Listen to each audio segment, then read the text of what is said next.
Senhores telespectadores, mais uma vez aqui estamos na nossa mesa de bar pela TV Galega Imagem da Cidade, trazendo blumenauense para contar a respeito de sua vida e sua atividade. O programa de hoje tem a participação do elemento feminino, porque vocês vão ver a nossa convidada de hoje tem uma história bastante interessante que não vai deixar de contar nada para nós aqui hoje, que segundo ela me prometeu. É a Dailva Hassi Fischer. Isso. Tudo bem, Dailva? Tudo bem, Pimpão.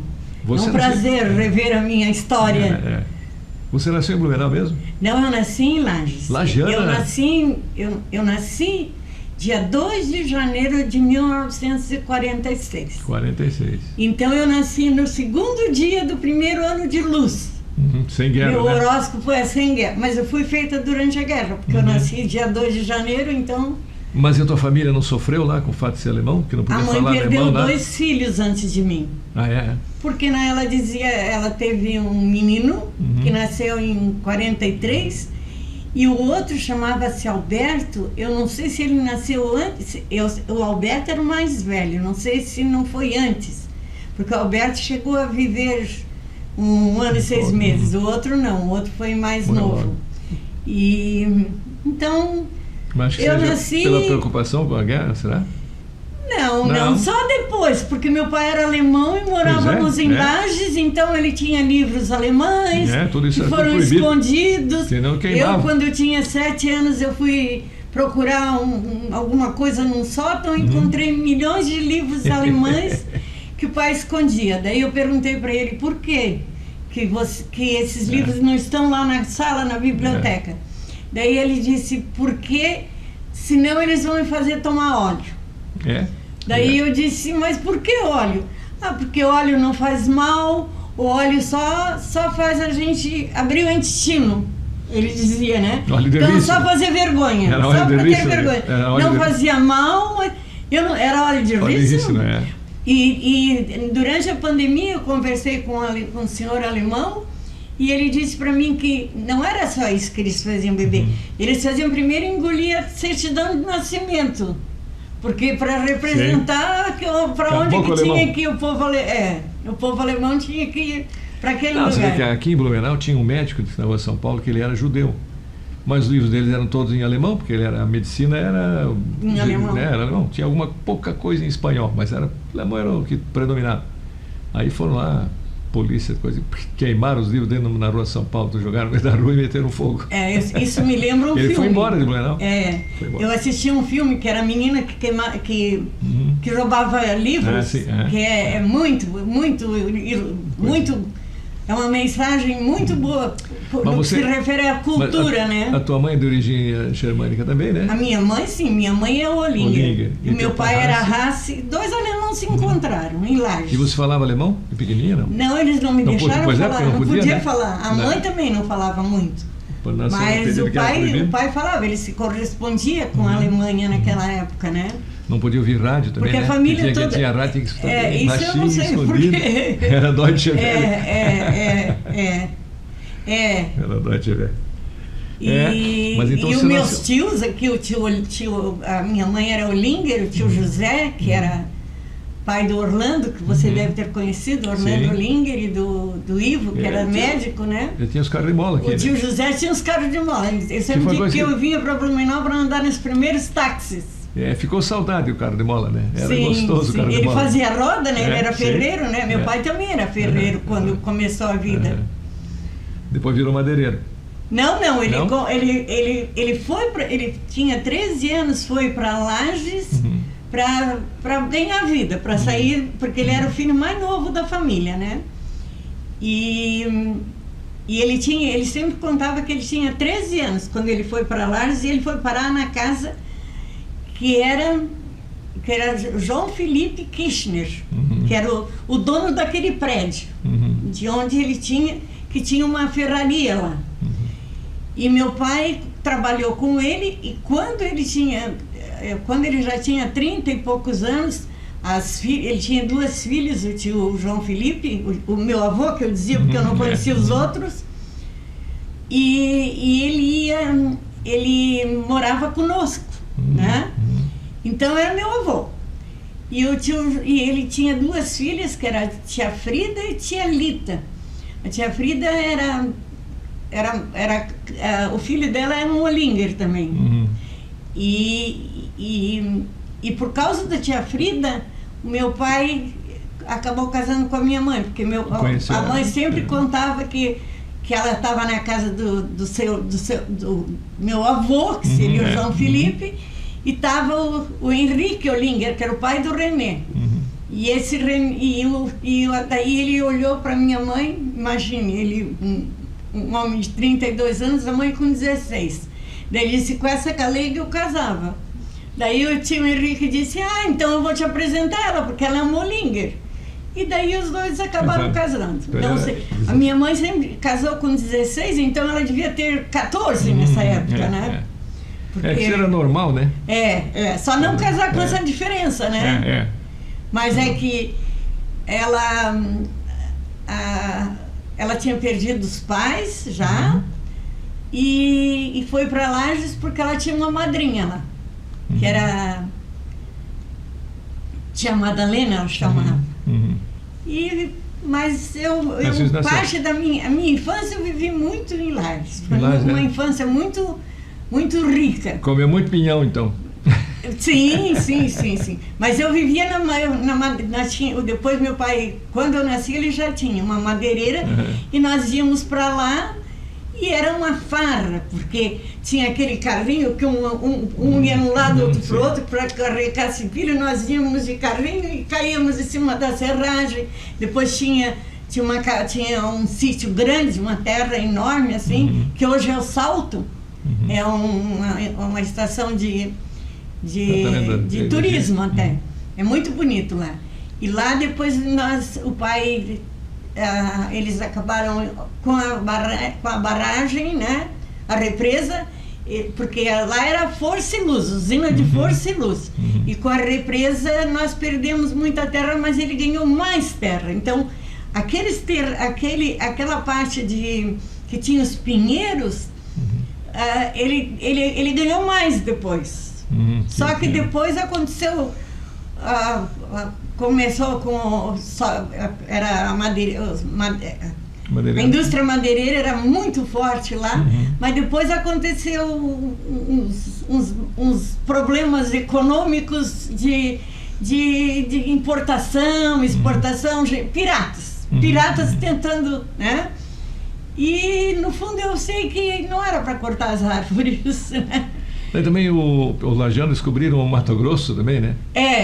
Ali tinha assim 3 hectares para criar uma cabeça de boi. Eu acho que ali era já naqueles anos, em 60. Madeira tinha vontade lá, né, para derrubar tudo, né? E aí depois ainda criava o gado. E o gado lá era um acre para criar 3 cabeças de gado. Aqui eram 3 para criar uma. Então eles se mandaram. O que foi de lajano para o Mato Grosso? Muito. Eu me lembro de muitos primos meus que foram para o Mato Grosso. Agora, e você ficou até quando você ficou lá? Eu fiquei até os anos 60. 60.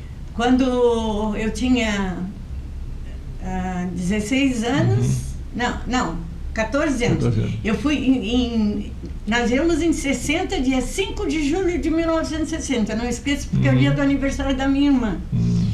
E junto veio a família Luso de Carvalho, que também no mesmo ano chegaram aqui. Pedro Luso era muito amigo meu, tá? Eu sei. Ele está no Rio Grande do Sul. Acho que ele está, não sei se vive ainda, porque nunca mais tive contato com ele.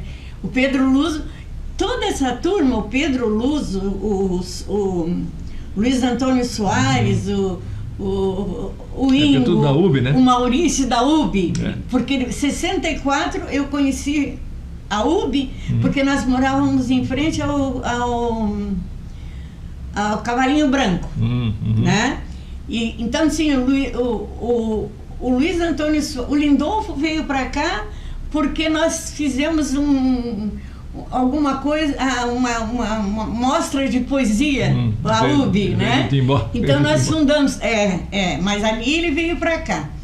E então nós fazíamos na casa da minha mãe, que era um apartamento ali na frente do Cavalinho, que era tinha morado os Rogochin. Nós fazíamos as reuniões. porque a mãe era viúva. Não tinha então sede, não tinha problema, não tinha sede, não tinha nada. E ali, então, era a UB e a gente se encontrava ali. Ou no aquário, no aquário, Meu Deus do céu, o aquário era maravilhoso, aquela época, assim, o Tenges, sabe, a gente viveu uma época, eu sempre digo que os anos 60 foram os melhores anos de todo o tempo que eu vejo até agora, assim. E porque começou Cine Bush, a Carmen era eu tinha uma prima que ela tinha paralisia, que era filha do tio José. O porteiro era amigo dela, então ela não pagava. Então eu ia no cinema com ela para a Carmen também é uma figura homérica aqui em Blumenau, né? Porque ela se dedicou inteiramente à catequese e tudo mais, né? Mas a Carmen já... Vocês eram católicos, né? Família alemã, mas católica, porque geralmente a alemã era luterana. Não, o meu pai era presbiteriano e a minha mãe era católica. Então, quando eu tinha 13 anos, 12, nos anos 50, por ali, um dia minha mãe estava costurando e, de repente, ela caiu, ela estava costurando e eu estava mexendo, assim, alguma coisa relacionada à costura ou tudo mais, estava brincando, e, de repente, ela caiu no chão. Assim, começou a se debater e caiu no chão. Eu, desesperada, não sabia o que fazer, fui ao lado da minha casa, que morava a doutora Vilma Carrilho, que era filha de um desembargador, não me lembro do primeiro nome dele, doutor Carrilho, me lembro. E ela veio acudir a mãe. Daí a mãe, ela recuperou a mãe e tudo, e eu perguntei o que ela tem. Daí ela me respondeu, epilepsia, ela será? Não precisa... Epilepsia, será? Não, ela estava tendo um problema espiritual. Daí a minha mãe, eu perguntei, mas o que ela tem? Nada, tua mãe só precisa trabalhar. Eu disse, mas como trabalhar? Ela estava costurando, estava trabalhando. Daí ela disse, mas não é isso. Daí ela me disse, um dia você vai entender. Mas eu muito curiosa, eu era muito amiga do Dom Daniel Ostin. E ele me chamava de Paulinha, porque meu pai se chama Paula também, Paulo, né? Então ele dizia, ô Paulinha, ô Paulinha, ô Paulinha. Daí eu fui um dia para ele e disse, mas isso uns anos depois, assim, vamos dizer assim, ali eu tinha 12 anos, foi com 13, ou 2 anos antes, né? Daí ele disse para mim assim, tem muita coisa que você só vai entender um dia. Mas eu fiquei com aquilo. Ficou um mistério, né? E desde aí, porque a doutora Vilma, ela fez em Lages o Hospital Seara do Bem. Que eram todas essas senhoras daquela época eram kardecistas, né? Então faziam... ela construiu aquilo, ela fazia festa da boneca viva, ela fazia... Tudo que era coisa, tudo que era campanha para arrecadar recursos e isso aí. Ela faleceu ano passado, a doutora Vilma. Ela deve ter uns 94 anos. Deveria Mas ter. Ela veio morar em Blumenau também? Ela veio, sim. Ela veio porque ela casou com um blumenauense, né? Tá. Mas depois eles, não sei. Porque ela continua a cuidar do hospital lá. E o hospital lá é muito bem, assim... Mas para mim isso, sabe, Pimpão, foi uma revelação, porque a partir dali eu acreditei que a gente não morre, porque eu sei que eu comecei a estudar a doutrina espiritualista, né? Mas espírita. É interessante porque quase todas as religiões acreditam na vida eterna, né? Claro, mas nós não, por quê? Porque não deixaram, né? Esconderam de nós, né? Então, porque eu li há pouco tempo que foi um papa, eu sei o nome, mas não me lembro. E alguém disse, e uma das pessoas que a dona, a rainha, sei lá o quê, ela estava escrevendo a Bíblia e ele perguntou, e ela mandou queimar uma bruxa, vamos dizer assim, né?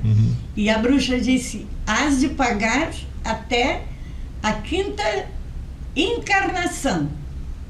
Daí ela chegou para ele e disse assim: tirem a palavra encarnação, falando atualmente, né? Tira a palavra encarnação e bota geração.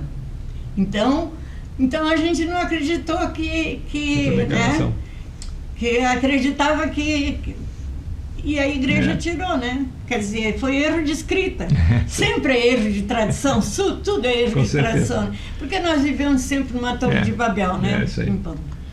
Daí vamos fazer uma pausa para darmos comerciais? Sim. E já a gente volta, porque daí eu quero que você vai contar outra coisa aí que eu acho interessante, que eu acho que você teve uma participação, e que é uma coisa que eu fiquei pensando quando ia te entrevistar, e que eu quero tocar no assunto. Aos nossos comerciais, por favor.